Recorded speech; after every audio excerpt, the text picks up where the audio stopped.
दोस्तों देखते हैं श्रीमद् भागवत गीता, ये दूसरा अध्याय है और हम इस अध्याय में श्लोक देखेंगे 47 से 54 तक। आपको बता दे कि इस अध्याय का नाम गीता का सार है और यह वीडियो अध्याय दूसरा गीता का सार की 18 भाग है।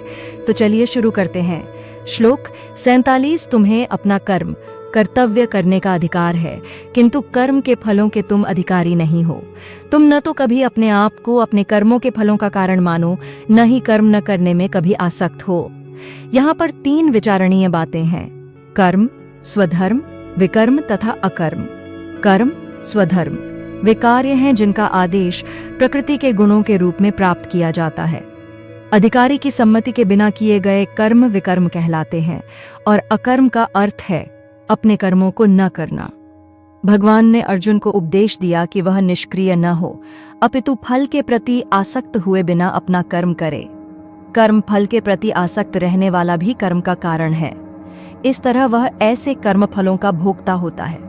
जहां तक निर्धारित कर्मों का संबंध है, वे 3 उपश्रेणियों के हो सकते हैं: यथा नित्य कर्म, आपातकालीन कर्म तथा इच्छित कर्म। नित्य कर्म फल की इच्छा बिना शास्त्रों के निर्देशानुसार सतोगुण में रहकर किए जाते हैं। फल युक्त कर्म बंधन के कारण बनते हैं, अतः ऐसे कर्म अशुभ हैं। हर व्यक्ति को अपने कर्म पर अधिकार है, किंतु उसे फल से अनासक्त होकर कर्म करना चाहिए। ऐसे निष्काम कर्म निस्संदेह मुक्ति पथ की ओर ले जाने वाले हैं। अतएव भगवान ने अर्जुन को फलासक्ति रहित होकर कर्म स्वधर्म के रूप में युद्ध करने की आज्ञा दी। उसका युद्ध विमुख हे अर्जुन, जय अथवा पराजय की समस्त आसक्ति त्याग कर संभव से अपना कर्म करो। ऐसी समता योग कहलाती है। कृष्ण अर्जुन से कहते हैं कि वह योग में स्थित होकर कर्म करे। और योग है क्या? योग का अर्थ है सदैव चंचल रहने वाली इंद्रियों को वश में रखते हुए परम तत्व में मन को एकाग्र करना। और परम तत्व कौन है? भगवान ही परम तत्व हैं। और चूंकि वे स्वयं अर्जुन को युद्ध करने के लिए कह रहे हैं, अतः अर्जुन को युद्ध के फल से कोई सरोकार नहीं है। जय या पराजय कृष्ण के लिए विचारणीय है। अर्जुन को तो बस श्री कृष्ण के निर्देशानुसार कर्म करना है। कृष्ण के निर्देश का पालन ही वास्तविक योग है और इसका अभ्यास कृष्ण भावनामृत नामक विधि द्वारा किया जाता है। एकमात्र कृष्ण भावनामृत के माध्यम से ही स्वामित्व भाव का परित्याग किया जा सकता है। इसके लिए उसे कृष्ण का दास या उनके दासों का दास बनना होता है। कृष्ण भावनामृत में कर्म करने की यही एक विधि है जिससे योग में स्थित होकर कर्म किया जा सकता है। अर्जुन क्षत्रिय है, अतः वह वर्णाश्रम धर्म का अनुयायी है। विष्णु पुराण में कहा गया है कि वर्णाश्रम धर्म का एकमात्र उद्देश्य विष्णु को प्रसन्न करना है। सांसारिक नियम है कि लोग पहले अपनी तुष्टि करते हैं, किंतु यहाँ तो अपने को तुष्ट न करके कृष्ण को तुष्ट करना है। अतः कृष्ण को तुष्ट किए बिना कोई वर्णाश्रम धर्म का पालन कर भी नहीं सकता। यहाँ पर परोक्ष रूप से अर्जुन को कृष्ण द्वारा बताई गई विधि के अनुसार कर्म करने का आदेश है। श्लोक 49। हे धनंजय, भक्ति के द्वारा समस्त गर्हित कर्मों से दूर रहो और उसी भाव से भगवान की शरण ग्रहण करो। जो व्यक्ति अपने सकाम कर्म फलों को भोगना चाहते हैं वे कृपण हैं। में अपने स्वरूप को समझ लेता है, वह कृष्ण भावनामृत में स्थित रहने के अतिरिक्त सारे कर्मों को छोड़ देता है। जीव के लिए ऐसी भक्ति कर्म का सही मार्ग है। केवल कृपण ही अपने सकाम कर्मों का फल भोगना चाहते हैं, किंतु इससे वे भवबंधन में और अधिक फंसते जाते हैं। कृष्ण भावनामृत के अतिरिक्त जितने भी कर्म संपन्न किए जाते हैं वे गर्हित हैं, क्योंकि इससे कर्ता जन्म मृत्यु के चक्र में लगातार फंसा रहता है। अतः कभी इसकी आकांक्षा नहीं करनी चाहिए कि मैं कर्म का कारण बनूं। कृष्ण भावनामृत में हर कार्य कृष्ण की तुष्टि के लिए किया जाना चाहिए। कृपणों को यह ज्ञात नहीं है कि दैववश या कठोर श्रम से अर्जित संपत्ति का किस तरह सदुपयोग करें। मनुष्य को अपनी सारी शक्ति कृष्ण भावनामृत अर्जित करने में लगानी चाहिए। इससे उसका जीवन सफल हो सकेगा। कृपणों की भांति अभागे व्यक्ति अपनी मानवीय शक्ति को भगवान की सेवा में नहीं लगाते। श्लोक 50। भक्ति में संलग्न मनुष्य इस जीवन में ही अच्छे तथा बुरे कार्यों से अपने को मुक्त कर लेता है। अतः योग के लिए प्रयत्न करो, क्योंकि सारा कार्य कौशल यही है। जीवात्मा अनादिकाल से अपने अच्छे तथा बुरे कर्म के फलों को संचित करता रहा है। फलत वह निरंतर अपने स्वरूप से अनभिज्ञ बना रहा है। इस अज्ञान को भगवद गीता के उपदेश से दूर किया जा सकता है। यह हमें पूर्ण रूप में भगवान श्री कृष्ण के शरण में जाने तथा जन्म जन्मांतर कर्म फल की श्रृंखला का शिकार बनने से मुक्त होने का उपदेश देती है।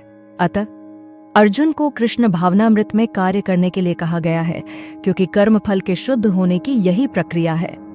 श्लोक 51 लगे रहकर बड़े बड़े ऋषि, मुनि अथवा भक्तगण अपने आप को इस भौतिक संसार में कर्म के फलों से मुक्त कर लेते हैं। इस प्रकार वे जन्म मृत्यु के चक्र से छूट जाते हैं और भगवान के पास जाकर उस अवस्था को प्राप्त करते हैं जो समस्त दुखों से परे है। मुक्त जीवों का संबंध उस स्थान से होता है जहां भौतिक कष्ट नहीं होते। भागवत में कहा गया है, जिसने उन भगवान के चरण कमल रूपी नाव को ग्रहण कर लिया है, जो दृश्य जगत के आश्रय हैं और मुकुंद नाम से विख्यात हैं, अर्थात मुक्ति के दाता हैं, उसके लिए यह भवसागर गोखुर में समाये जल के समान है। उसका लक्ष्य परम पदम है, अर्थात वह स्थान जहां भौतिक कष्ट नहीं है या कि वैकुंठ है। वह स्थान नहीं जहां पद पद पर संकट हो। अज्ञानवश मनुष्य यह नहीं समझ पाता कि यह भौतिक जगत ऐसा दुखमय स्थान है जहां पद पद पर संकट है। केवल अज्ञानवश अल्पज्ञानी पुरुष यह सोचकर कि कर्मों से वे सुखी रह सकेंगे, सकाम कर्म करते हुए स्थिति को सहन करते हैं। उन्हें यह ज्ञात नहीं है कि संसार में कहीं भी कोई भी शरीर दुखों से रहित नहीं है। संसार में सर्वत्र जीवन के दुख, जन्म, मृत्यु, जरा तथा व्याधि विद्यमान है। किंतु जो अपने वास्तविक स्वरूप को समझ लेता है और इस प्रकार भगवान की स्थिति को समझ लेता है, वही भगवान की प्रेमा भक्ति में लगता है।